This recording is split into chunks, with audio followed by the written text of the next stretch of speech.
오늘 아침 주뉴스입니다. 세브란스 병원 교수들이 오늘부터 무기한 휴진을 강행하기로 하면서 의료계 휴진 움직임이 다시 변곡점을 맞게 됐습니다. 의사협회 역시 모레 재휴진 여부를 다시 논의합니다. 의사 집단 휴진 사태를 논의하기 위해 국회 보건복지위 청문회가 열렸습니다. 기소건 논란을 두고 야당 위원과 임현택 대한의사협회 장관 설전이 오갔고 의대 증원 규모의 객관적인 근거를 두고도 여야 간 공방이 벌어졌습니다. 화성 리튬전지 공장 화재 사고 사망자 11명의 신원이 추가로 확인된 가운데 사망한 가족을 확인하지 못한 유족들은 빈소도 차리지 못하고 있습니다.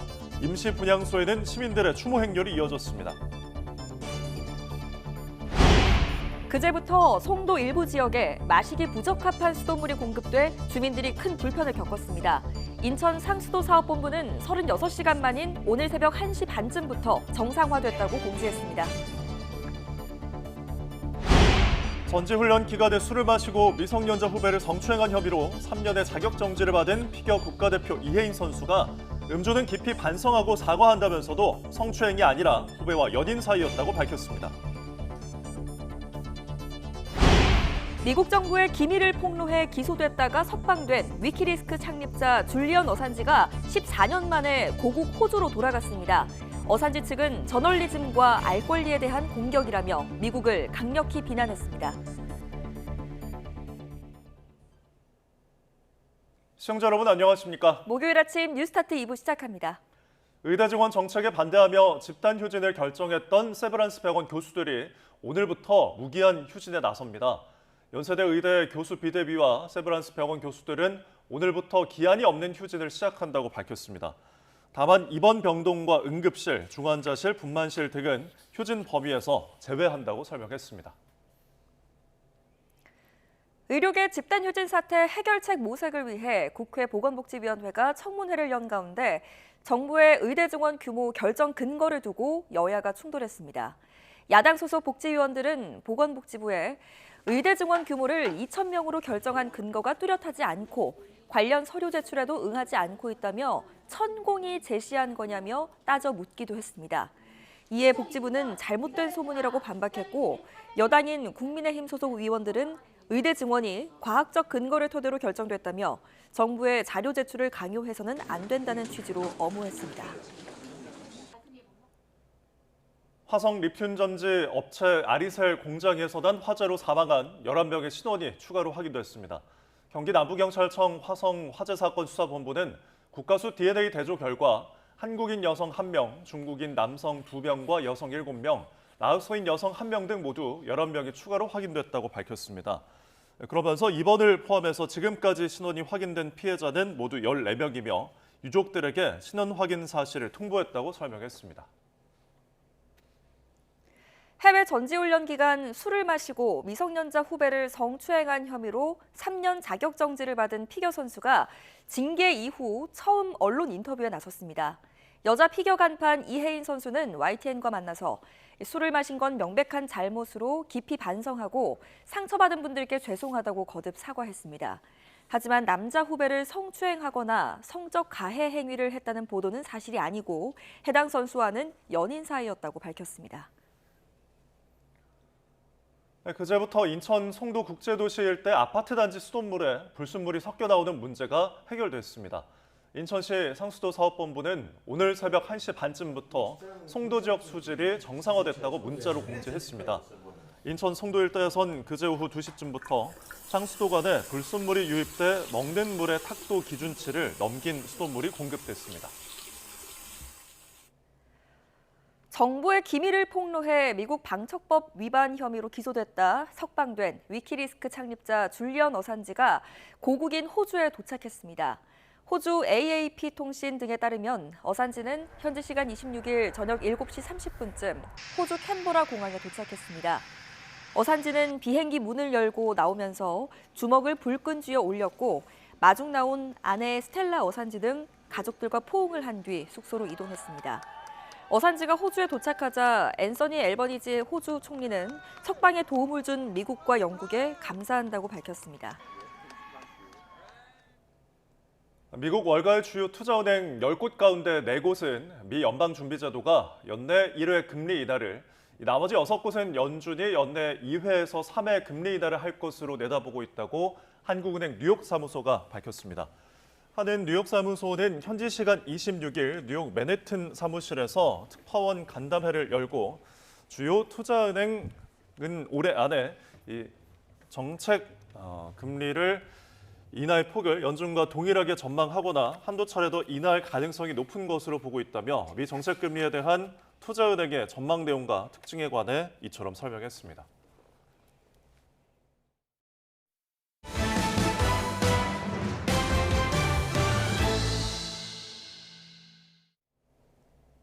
연세대 의대 교수들이 정부의 정책 변화를 촉구하며 오늘부터 기약 없는 휴진에 나섭니다. 서울대병원과 대한의사협회의 휴진 철회로 의료계 휴진 동력이 상실되어 가던 가운데 휴진 불씨가 다시 살아날 수 있다는 관측이 나옵니다. 윤성훈 기자가 취재했습니다. 연세대 의대 교수들이 기존에 예고한 무기한 휴진을 강행합니다. 전공이 의대생들을 떠나게 한 정부의 무책임하고 비현실적인 정책 수정만이 휴진을 풀 수 있는 조건이라고 설명했습니다. 이에 따라 서울 세브란스와 강남 용인 세브란스 병원의 진료가 오늘부터 중단됩니다. 응급실, 중환자실 등 필수 업무만 유지됩니다. 환자들에 이어 세브란스 병원장들까지 나서서 해선 안 될 선택이라며 중단을 요청했지만 받아들여지지 않았습니다. 이로써 의료계 휴진 움직임은 다시금 변곡점을 맞게 됐다는 평가가 나옵니다. 앞서 휴진 선봉에 섰던 서울대병원과 대한의사협회 모두 기존에 계획했던 휴진을 철회했습니다. 여기에 더해 가톨릭 의대와 성균관대 의대 교수들까지 휴진 결정을 유예하기로 하면서 의료계 휴진 동력이 상실됐다는 분석이 나오기도 했습니다. 그러나 연세대 의대 교수들의 강경 대응 결정으로 의료계 휴진 결집 계기가 다시 마련된 셈입니다. 당장 아산병원을 수련병원으로 둔 울산의대 교수들도 다음 달 4일 예고한 휴진 계획을 무르지 않겠다는 방침입니다. 전공의와 의대생에 대한 경찰 수사에 발끈하며 총력 투쟁을 경고한 의사협회 역시 오는 29일 올바른 의료를 위한 특별위원회 회의를 통해 재휴진 여부를 다시 논의합니다. YTN 윤성훈입니다. 의사 집단 휴진 사태를 논의하기 위해 열린 국회 보건복지위원회 청문회에선 야당 의원과 이면택 대한의사협회장 간 설전이 오갔습니다. 의대 증원 규모의 객관적인 근거를 두고도 여야 간 치열한 공방이 벌어졌습니다. 정인용 기자입니다. 민주당 강선우 의원은 복지위 청문회에서 자신이 2021년 대변인 시절 냈던 논평에 이면택 대한의사협회장이 했던 발언을 재소환했습니다.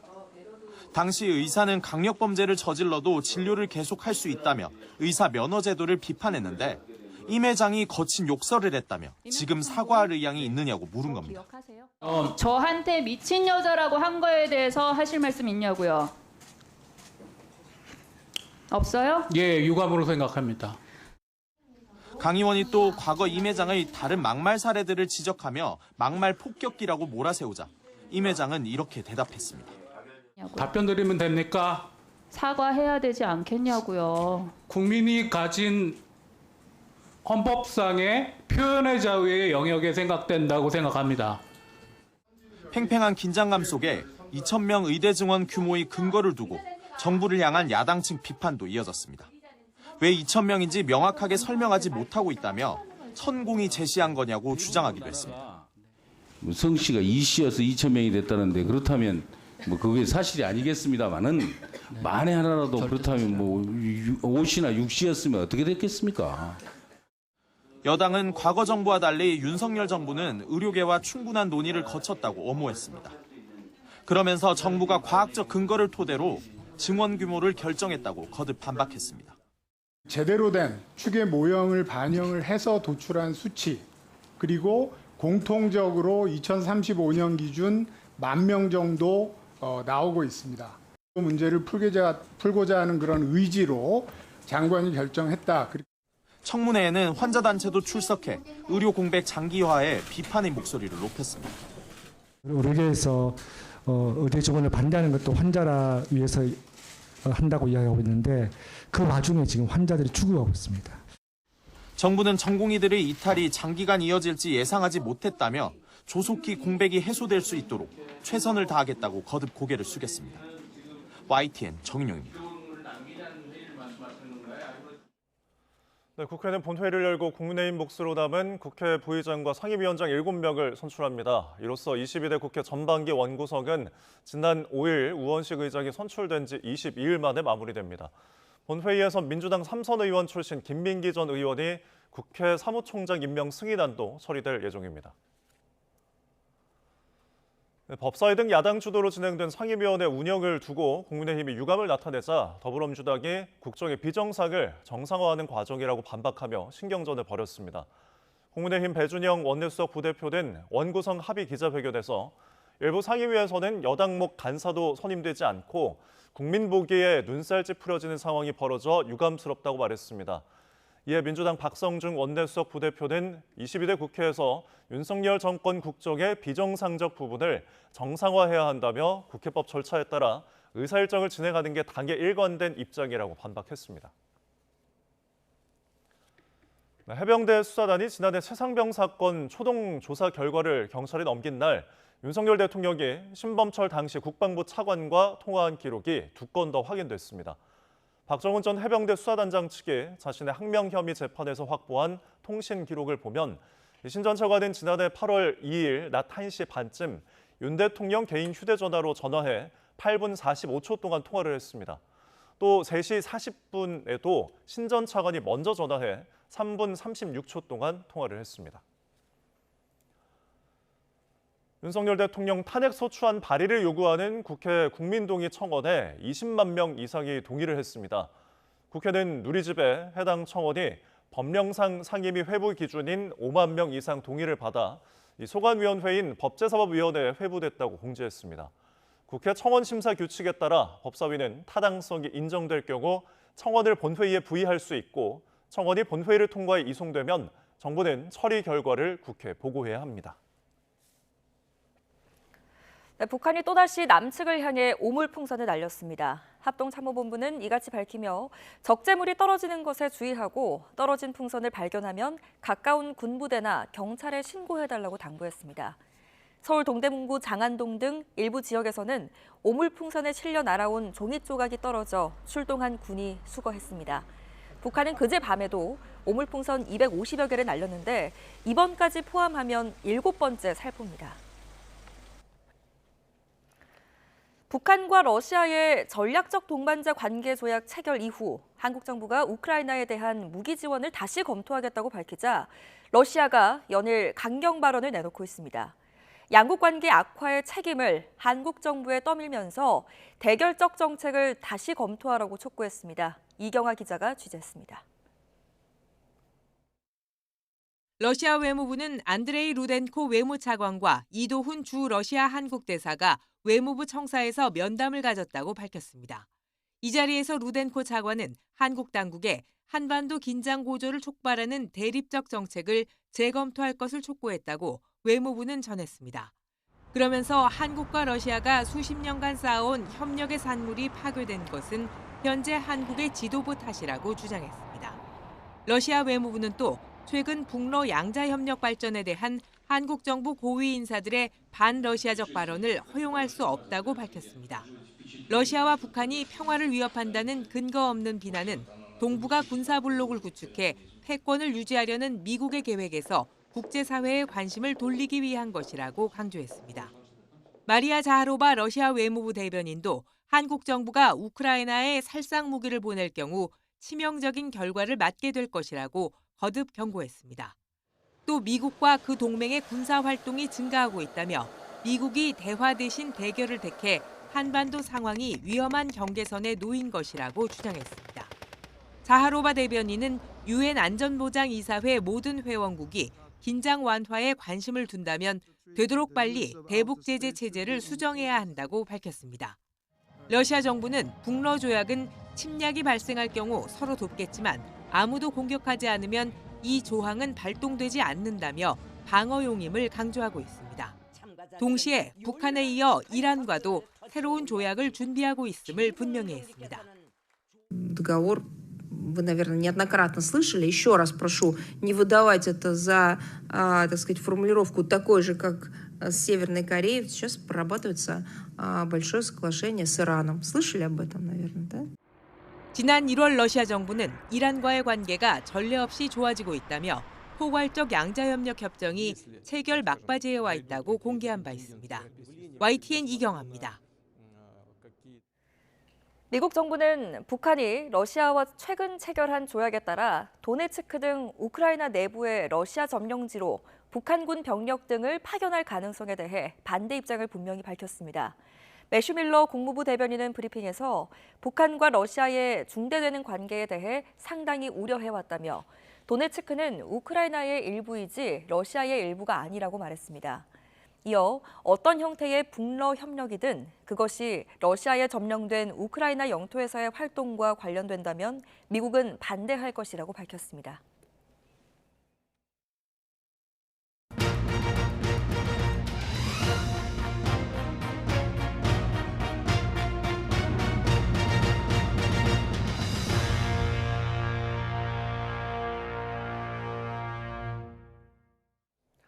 네, 큰 불로 31명의 사상자를 낸 경기 화성시 아리셀 공장에 대해 소방당국이 이미 화재와 인명피해 가능성을 경고했던 것으로 확인됐습니다.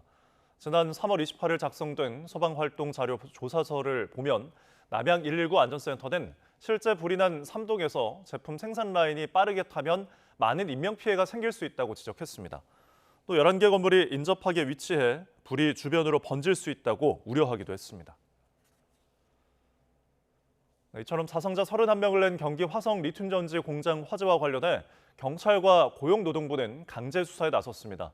경기 남부경찰청과 경기 고용노동지청은 화재가 발생한 아리셀 등 3개 업체 5곳에 어제 오후 수사본부 요원 34명과 근로감독관 17명 등 51명을 투입해 밤 10시 반까지 압수수색을 벌였다고 밝혔습니다. 경찰은 정확한 화재 원인과 대형 인명사고가 발생한 경위를 밝혀내기 위한 취지라고 설명했습니다.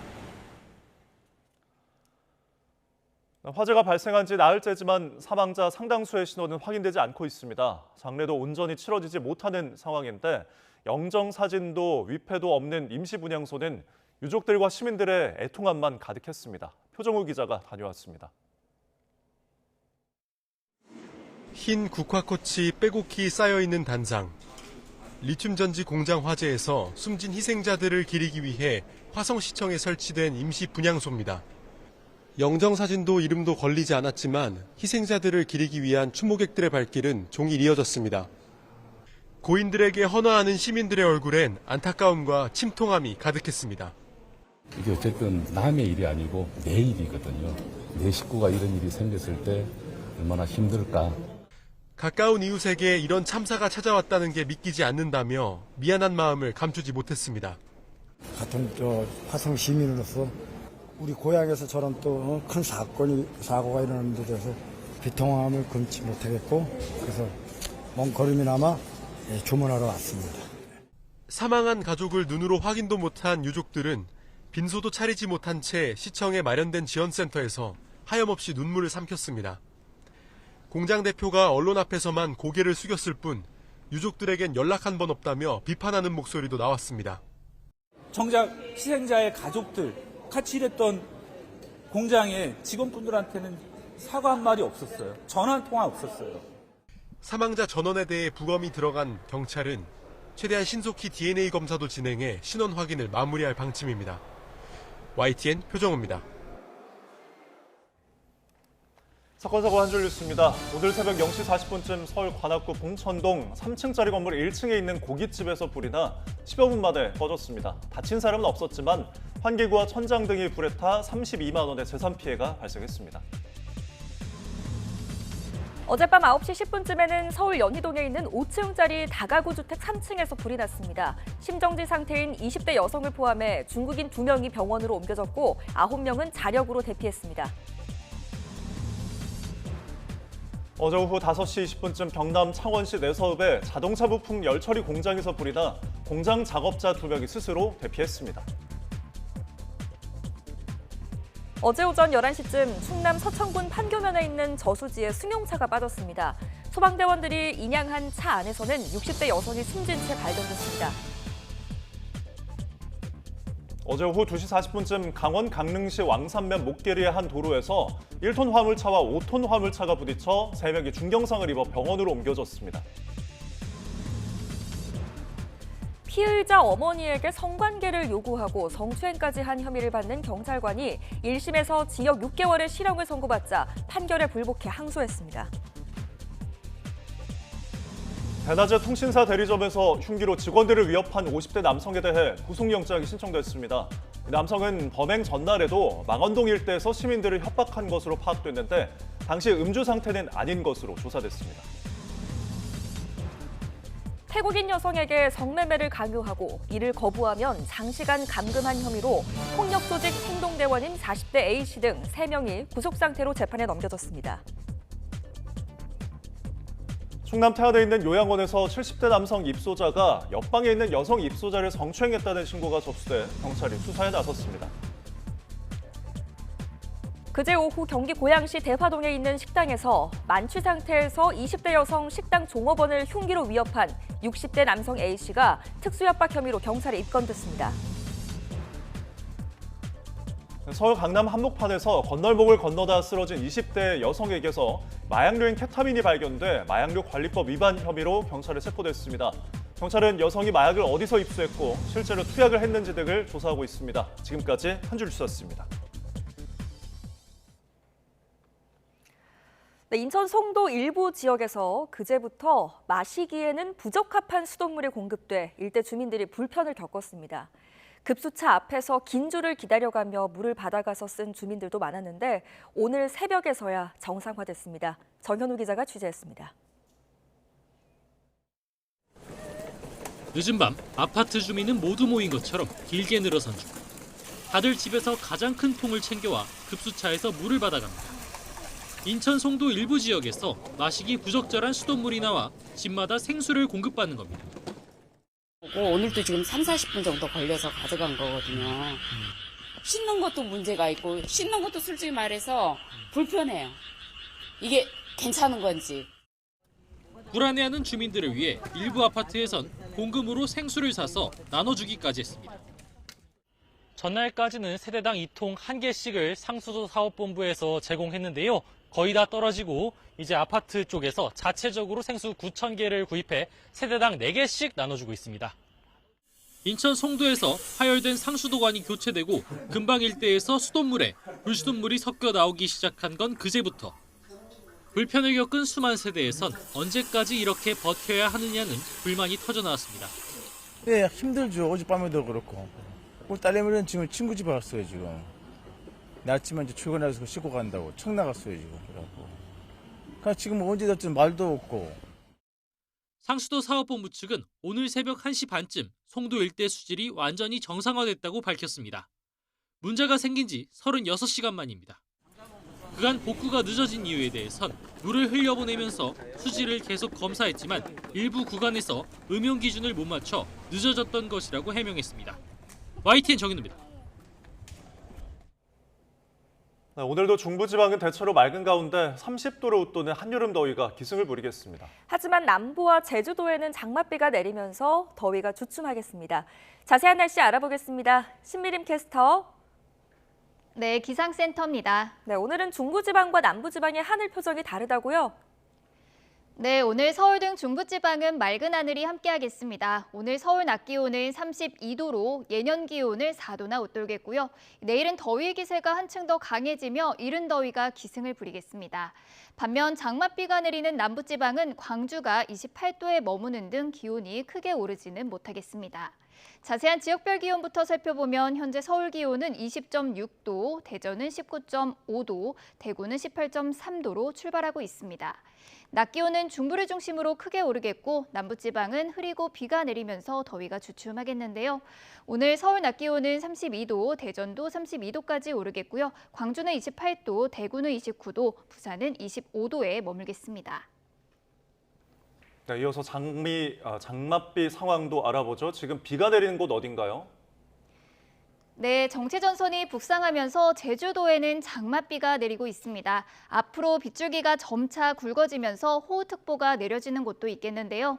오늘 제주도와 남해안에는 돌풍과 벼락을 동반한 강한 비가 집중되겠고요. 특히 제주도에는 시간당 30mm가 넘는 장대비가 쏟아지겠습니다. 내일까지 제주도에는 150mm가 넘는 큰 비가 내리겠고요. 남해안에도 최고 60mm의 제법 많은 비가 예상되고 있습니다. 계곡이나 하천에서는 순식간에 물이 불어날 수 있으니까요. 고립이나 침수 피해가 없도록 주의하셔야겠습니다. 네, 앞으로의 장마 전망도 궁금한데요. 주말에는 중부지방에도 장마가 시작된다고요? 네, 일단 이번 장맛비는 내일 오전 소강 상태에 들겠습니다. 비가 그친 뒤 낮에는 전국적으로 기온이 크게 오르겠고요. 내륙 곳곳으로 요란한 소나기도 지나겠습니다. 이후 주말에는 장마 전선이 중부지방까지 북상하며 서울에도 첫 장맛비가 내리겠는데요. 이후 전국이 본격적인 장마철에 접어들면서 다음 주까지 강하고 많은 비가 내릴 전망입니다. 지금까지 날씨 정보였습니다.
해외 전지훈련 기간 술을 마시고 미성년자 후배를 성추행한 혐의로 최근 여자 피겨 국가대표가 3년간의 자격정지 중징계를 받았습니다. 당사자는 피겨 간판으로 불려왔던 국제무대를 누빈 이혜인 선수인데요. 음주는 깊이 반성하고 사과한다면서도 후배를 성추행한 게 아니라 연인 사이였다고 말했습니다. 조은지 기자입니다. 빙상연맹에서 3년 자격정지 징계를 받고 꼭 엿새 피겨 이혜인 선수가 처음 카메라 앞에 앉았습니다. 지난달 이탈리아 전지훈련 기간 술을 마신 걸 깊이 반성하고 상처받고 실망한 가족과 팬에게 깊이 죄송하다고 말했습니다. 전지훈련 중에 술을 마신 것은 명백한 저의 잘못이었고요. 정말 죄송하다는 말씀 꼭 전하고 싶어요. 하지만 후배 성추행 혐의에는 단호하게 선을 그었습니다. 해당 선수와는 연인 사이였다는 겁니다. 애칭을 담아 주고받은 다정한 메시지도 여럿 간직하고 있는데 둘 다 미성년자일 때 교제를 시작한 만큼 경각심이 부족했던 점은 인정했습니다. 사귀던 사이에 있었던 일인데 그 일을 성추행이라고 보도하는 기사를 보고 좀 마음이 많이 아프고 많이 괴로웠던 것 같아요. 성적 가해 행위나 성추행은 전혀 없었고 사실이 아니라고 말씀드리고 싶어요. 김연아 이후 처음으로 4대륙 선수권에서 우승하고 세계선수권 은메달을 따는 등 피겨 간판으로 승승장구하던 이혜인은 2년 뒤 올림픽 꿈을 아직 버리지 않았습니다. 다가오는 밀라노 올림픽이 정말 너무나도 간절했었는데 지금으로서는 사실상 도전해볼 수도 없는 그런 상황이고 제 세상이 다 무너진 것 같아서 좀 많이 슬프고 절망적인 것 같아요. 이혜인은 곧 있을 대한체육회 재심에서는 성추행 부분을 적극적으로 소명할 계획입니다. 연인 관계에서 있었던 가벼운 스킨십이었다. 이 사실을 충분히 소명하고 이혜인 선수가 잘못한 부분에 대해서는 선처를 구할 예정입니다. 빙상계에서는 동시에 개인 종목인 피겨가 왜 사상 처음 해외 합동훈련에 나선 건지, 대부분 미성년자인 선수단의 생활과 훈련에 관리 감독 책임은 누가 진 건지 꼼꼼히 따져야 한다는 목소리도 나오고 있습니다. YTN 조은지입니다. 밤사이 다가구 주택과 식당에서 불이 나 인명피해를 내고 건물 일부를 태웠습니다. 대구에서는 음주운전을 하던 차가 다리에 난간을 들이받고 하천으로 떨어졌습니다. 사건 사고 소식 조용성 기자입니다. 5층짜리 건물 곳곳에 환하게 전등이 들어온 가운데 방 한 곳만 붉은 화염에 휩싸였습니다. 곧이어 소방대원이 강한 물줄기를 내뿜으며 불을 끄자 연기가 솟구칩니다. 어젯밤 9시 10분쯤 서울 연희동에서 일부를 고시원으로 쓰는 다가구 주택 3층에 불이 났습니다. 그래서 갑자기 사람들이 불이 하고 나와 보니까 그쪽에서 불이 나오면서 검게 탄 방에서 불이 나오면서 저 옥상까지 치솟았어요, 불이. 15제곱미터의 방 한 칸과 가재도구를 태운 불은 신고된 지 50분도 채 되지 않아 꺼졌지만 심정지 상태인 20대 여성 1명을 비롯해 중국인 2명이 병원으로 옮겨졌고 건물에 있던 9명은 스스로 대피했습니다. 소방당국은 실외기에서 불이 시작됐다는 목격자의 진술 등을 바탕으로 정확한 화재 원인을 조사하고 있습니다. 오늘 새벽 0시 40분쯤에는 서울 봉천동에 있는 건물의 1층 고깃집에서 불이 나 10여 분 만에 꺼졌습니다. 영업이 끝난 상태라 다친 사람은 없었지만 환기구와 천장이 불에 탔습니다. 소방당국은 환기구에 낀 기름이 남아있던 숯불씨 위로 떨어지면서 화재가 시작된 것으로 보고 있습니다. 대구 달성군 현풍읍에서는 승용차 한 대가 다리 난간을 들이받고 하천으로 떨어졌습니다. 운전을 한 40대 남성이 다쳐 병원으로 옮겨졌는데 음주 측정 결과 혈중 알코올 농도가 면허 취소 수준으로 나왔습니다. A씨는 음주운전 사실을 시인한 것으로 전해졌는데 경찰은 조만간 A씨를 불러 조사할 방침입니다. YTN 조용성입니다. 조금 전 남미 볼리비아에서 쿠데타가 진행 중이라고 외신들이 속보로 전했습니다. 볼리비아 군부는 탱크와 장갑차를 앞세워 수도 라파스의 대통령궁 앞에 집결한 상황입니다. 자세한 소식 국제부 연결해서 들어보겠습니다. 박영진 기자. 네, 국제부입니다. 네, 현장 상황 지금 어떻습니까? 네, 조금 전까지 외신을 통해 들어온 영상을 보면 볼리비아 군부는 현재 대통령 궁 앞에서 대치하고 있습니다. 탱크와 장갑차 그리고 무장군인들이 대통령궁이 있는 무리오 광장 앞에 집결해 있는 상황인데요. 광장 주변은 긴박한 사이렌 소리와 함께 시민들도 모여들고 있습니다. 무장군인들은 시민들이 접근하지 못하도록 막고 있는 상황이고요. 군부의 움직임을 지켜보는 일부 시민들은 광장에서 민주주의를 존중하라는 손팻말을 들고 반대 의사를 표출하고 있습니다. 이와 관련해 루이스 아르세 볼리비아 대통령은 쿠데타 시도를 용납할 수 없다며 철군을 명령했다고 외신들이 보도했습니다. 루이스 아르세 볼리비아 대통령은 자신의 SNS에 규정에서 벗어난 군대 배치가 이루어졌다며 민주주의는 존중받아야 한다라고 적었습니다. 또 에보 모랄레스 전 대통령 역시 SNS에 쿠데타가 진행 중이다라고 썼습니다. 이번 장병들의 이동은 후안 호세순이 장군의 명령에 의해 진행된 것으로 보인다고 현지 언론은 보도했습니다. 자세한 소식 더 들어오는 대로 전해드리도록 하겠습니다. 지금까지 국제부에서 YTN 박영진입니다. 네, 정치권 소식 살펴보겠습니다. 국민의힘 한동훈 전 비상대책위원장과 홍준표 대구시장의 면담 불발 사실을 놓고 신경전을 벌였습니다. 홍 시장과 만난 원희룡 전 국토부 장관은 이재명 대표를 향한 비판 수위를 끌어올리며 대야 투쟁의 적임자임을 과시했는데요. 국민의힘 당권 경쟁 소식 강민경 기자가 보도합니다. 홍준표 대구시장이 한동훈 전 비상대책위원장의 만남 요청을 거부한 것으로 확인됐습니다. 홍 시장은 YTN과의 통화에서 만나기 싫어서 거절했다며 접촉한 것 자체가 의아스럽다고 말했습니다. 어린애가 들어와 셀카나 찍고 돌아다니고 점령군처럼 행세하는 건 당원들의 자존심을 건드리는 거라며 한 전 위원장을 맹비난했습니다. 당을 지킨 사람이 당대표가 되어야지 갑자기 점령군처럼 굴러 들어와서 당대표 되는 시대는 이제는 아니다. 한 전 위원장은 평소 자신을 맹폭하던 홍 시장의 최소한의 예의를 차렸다는 점을 강조하면서도 회동 불발에 특별한 입장은 없다는 반응을 나타냈습니다. 특별한 입장은 없습니다. 본인이 만나기 싫다고 하시니 제가 뵙기 어렵지 않겠습니다. 홍 시장을 만난 원희룡 전 장관도 한 전 위원장의 반윤 이미지를 부각하면서 협공에 나섰습니다. 내부에서 싸우다가 망하는 그런 당의 지도부가 들어설까 봐 무엇이든지 다 하겠다는 각오가 돼 있기 때문에. 또 민주당 이재명 대표를 감옥에 넣지 못해 답답하다고 했는데 법무부 장관을 지낸 한 전 위원장을 겨냥한 발언이란 해석도 나왔습니다. 나경원 의원은 당 우세 지역인 경남과 부산 지역을 돌며 정통 보수 이미지를 다졌습니다.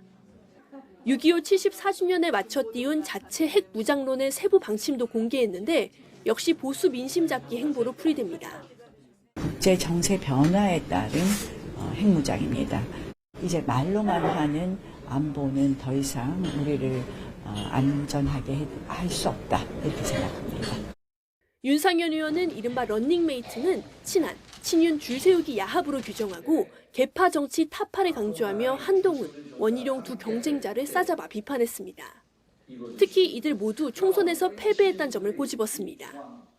한동훈, 원희룡 두 분은 이재명 대표 선거에서 바로 진 분들입니다. 한동훈 위원장 대항해서 우리 원희룡 의원 나오겠다 저렇게 했는데요. 이 당이 결국은 공멸의 길로 가고 있는 겁니다.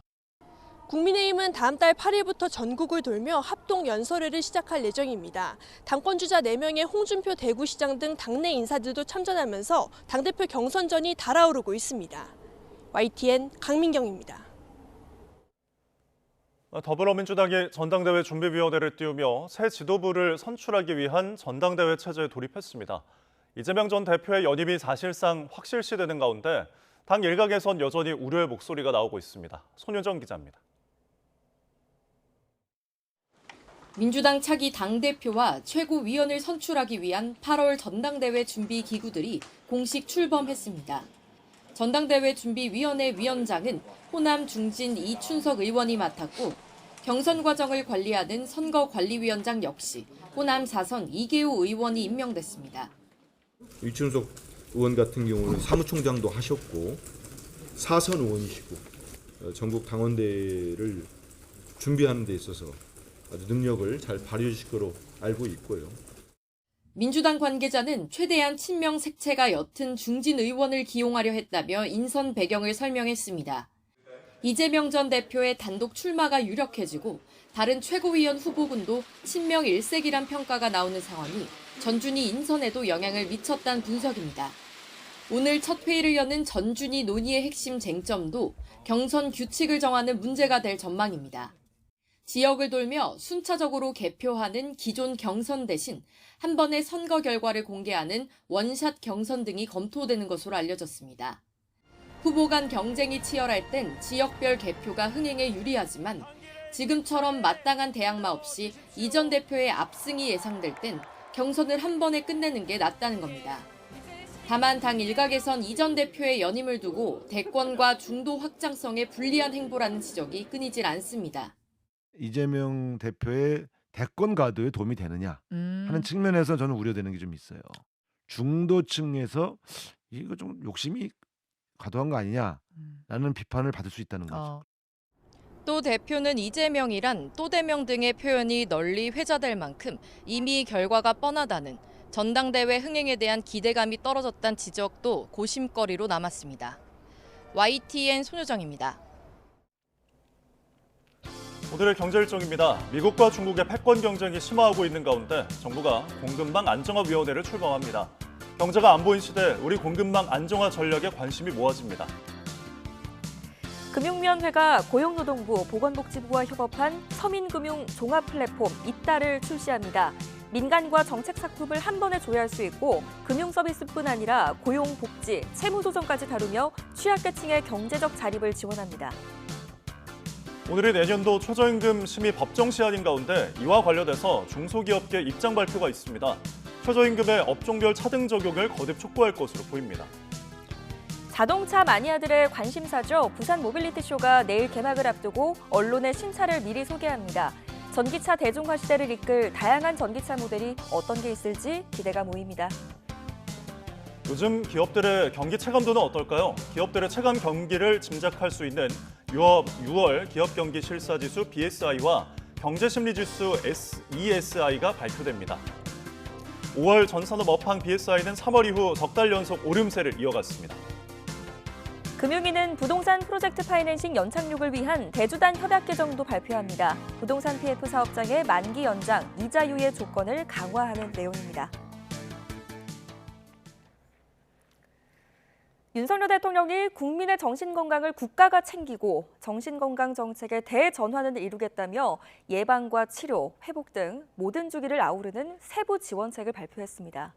임기 안에 100만 명을 대상으로 심리상담 서비스를 제공하고 정신응급 대응을 위한 인력과 시설도 확충하겠다고 밝혔습니다. 강희경 기자입니다. 윤석열 대통령이 정신질 환자와 가족, 정신과 의료진, 심리상담 전문가들과 한자리에 모였습니다. 국민의 정신건강을 국가가 챙기고 정책의 대전환을 이루기 위한 대통령 직속 정신건강정책혁신위원회 첫 번째 회의를 주재한 겁니다. 여러분의 마음은 안녕하십니까? 라는 인사부터 드리고 싶습니다. 윤 대통령은 국민의 마음을 돌보는 게 매우 중요한 국정과제가 됐다며 아무리 경제 강국으로 도약한다 해도 국민이 행복하지 않으면 소용이 없다고 말했습니다. 이어 정신건강의 모든 주기를 아우르는 지원이 필요하다며 예방과 치료, 회복 등 3가지 큰 방향에서 구체적인 지원책을 제시했습니다. 먼저 윤 대통령은 우울과 불안이 정신질환으로 이어지지 않도록 조기에 예방하는 게 중요한 만큼 임기 안에 100만 명을 대상으로 심리상담 서비스를 제공하겠다고 밝혔습니다. 전 국민 마음 투자 사업을 이제 착수합니다. 일상에서 우울과 불안을 경험하는 국민들은 언제든 전문가의 심리 상담을 받을 수 있도록 하겠습니다. 두 번째 치료와 관련해서는 정신응급 대응을 위한 인력과 센터를 대폭 확충하고 치료가 중단되지 않도록 외래치료 지원제를 활성화하겠다고 약속했습니다. 이에 더해 정신건강을 온전히 회복하려면 재활과 고용, 복지 서비스가 함께 제공돼야 하는 만큼 정신장애인의 재활과 자립 기반을 마련할 계획입니다. 정신건강은 단순히 개인의 문제에서 끝나지 않습니다.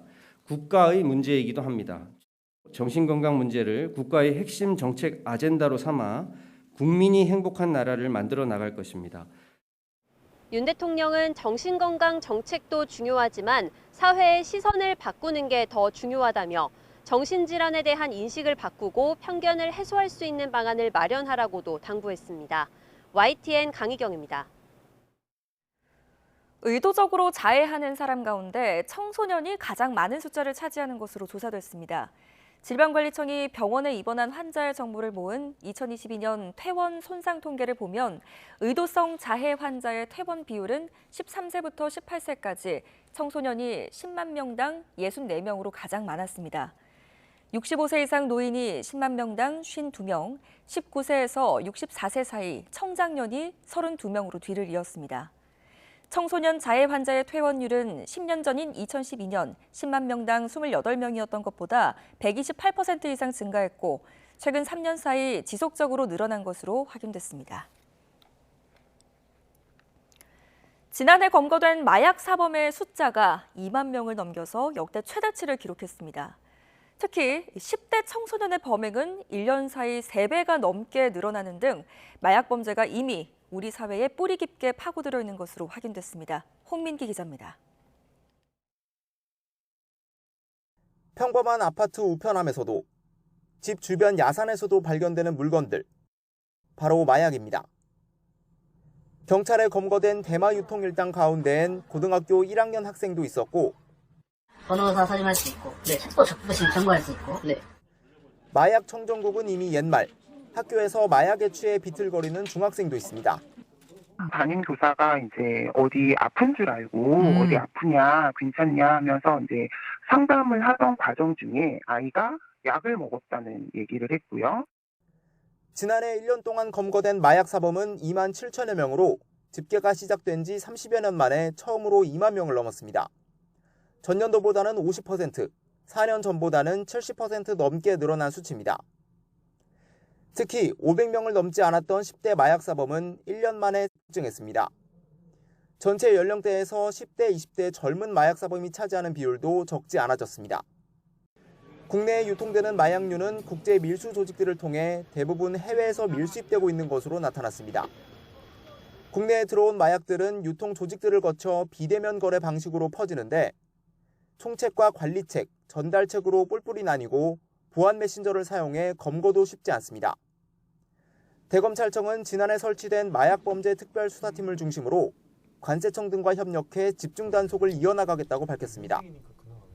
해외 수사기관과 공조해 마약 밀수를 막고 단순 투약 사범에 대한 치료와 재활도 확대해 나갈 계획입니다. YTN 홍민기입니다.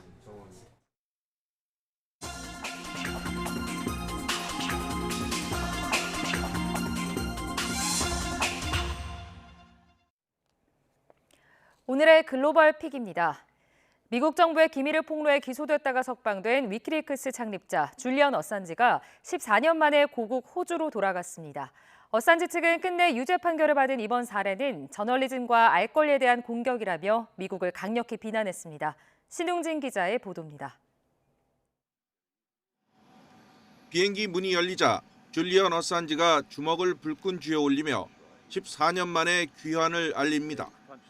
공항에 마중온 팬들에게 손을 흔드는 여유를 보여줬고 아내와 격하게 포옹하며 재상봉의 기쁨을 나눴습니다.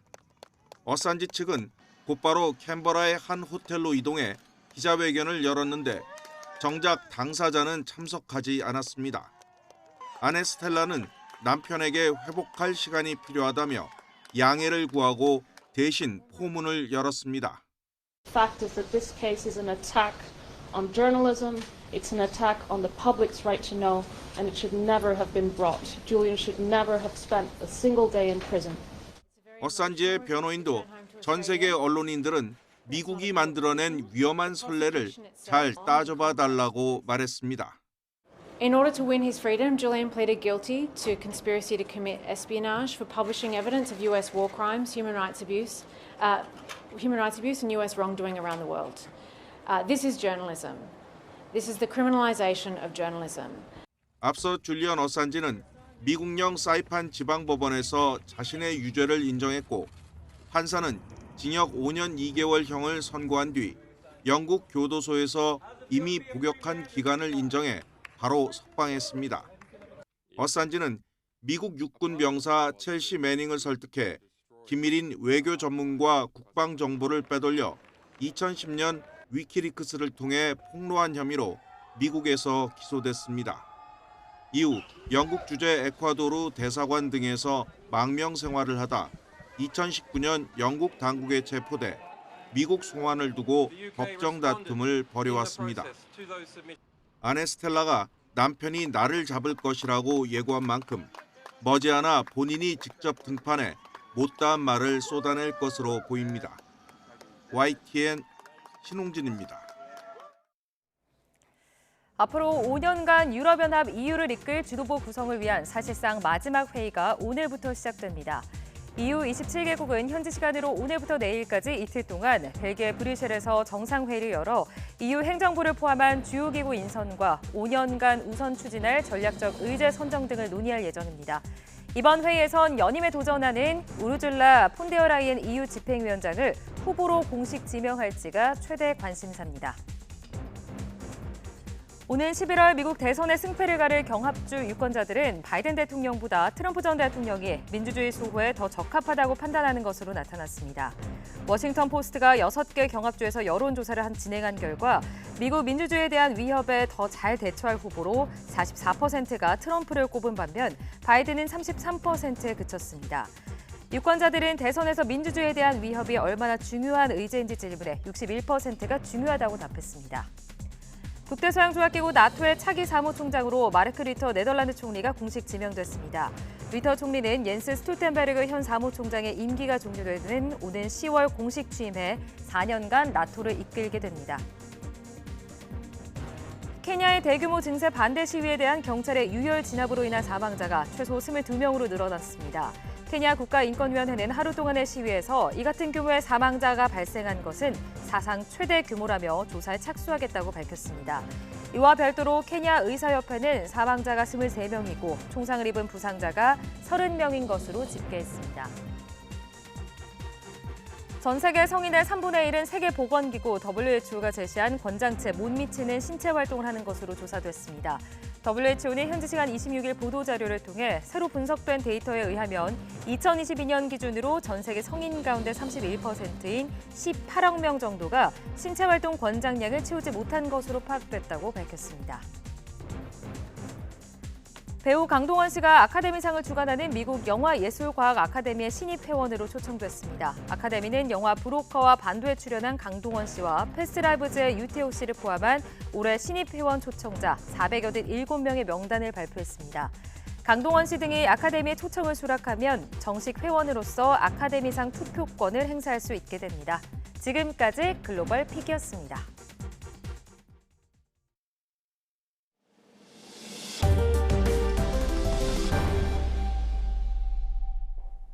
수도권 쓰레기 매립지 대체지 선정 3차 공모가 지자체 혜택을 더 주면서 진행됐지만 결국 적격지를 찾지 못한 채 마감됐습니다. 환경부와 서울시, 인천시, 경기도 등 4자 협의체는 혜택과 대상을 더 넓혀서 4차 공모에 나서기로 했습니다. 강태욱 기자가 보도합니다.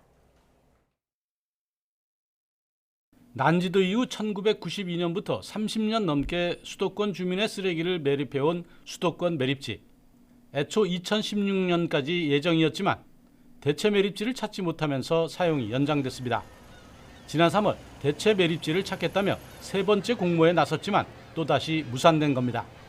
3차 공모에서는 매립지 최소 규모를 줄이고 주민지원금 등 각종 혜택을 늘렸지만 결과는 마찬가지였습니다. 공모에 응하려면 후보지 2km 내 세대주 50% 이상의 동의가 필요한 조항이 있는데 주민 반발이 만만치 않기 때문입니다.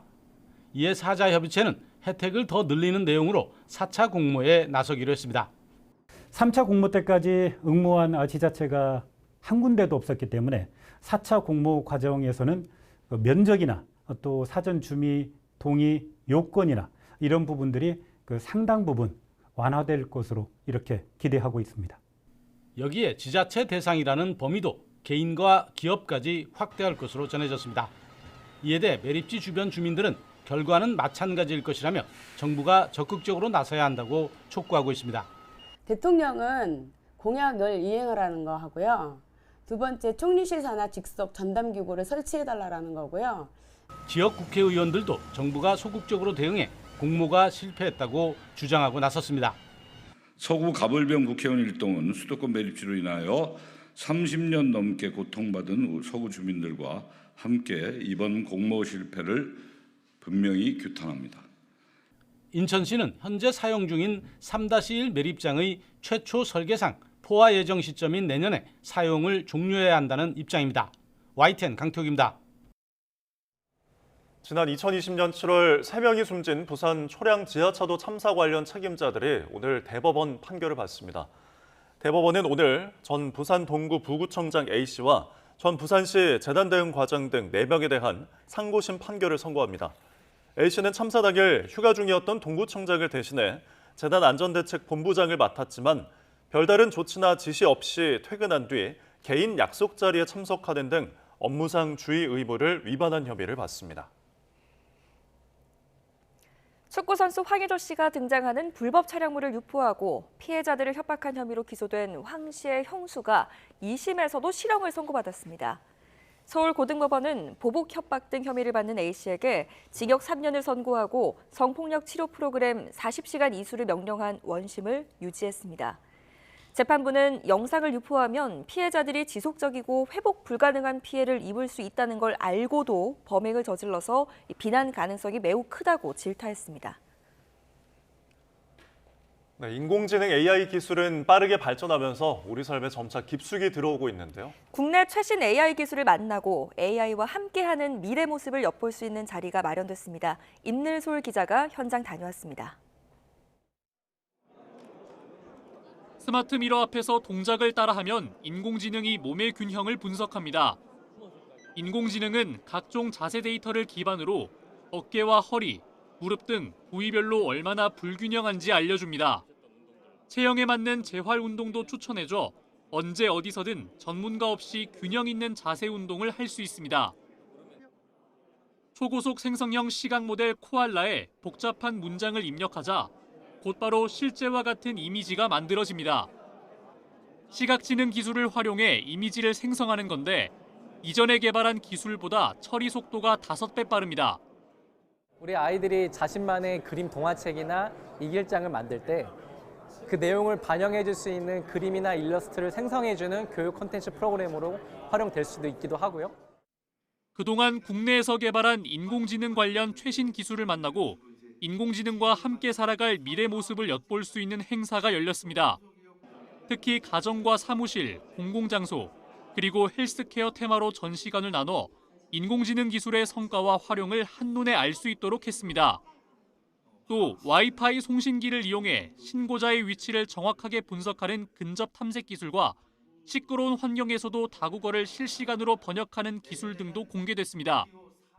이 컨퍼런스 의미는 애트리가 여러 가지 연구 성과가 있는데 이거를 공개함으로써 국민들한테 알리고 또 여러 산업체에 알리고 이거를 더욱더 활용할 수 있는 계기가 되기를 바라는 마음에.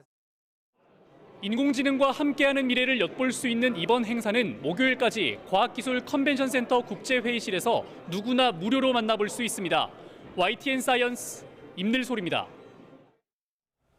11회 연속 월드컵 본선 진출을 노리는 우리나라 축구대표팀의 아시아 3차 예선 상대팀이 오늘 결정됩니다. 2026 피파 북중미 월드컵 아시아 3차 예선 조 추첨은 우리 시간으로 오늘 오후 4시 말레이시아에서 열립니다. 일본, 이란과 1번 포트에 속한 우리나라는 2번부터 6번 포트까지 각각 한 팀씩 만나게 됩니다. 뉴스타트 3부 잠시 후에 다시 이어집니다.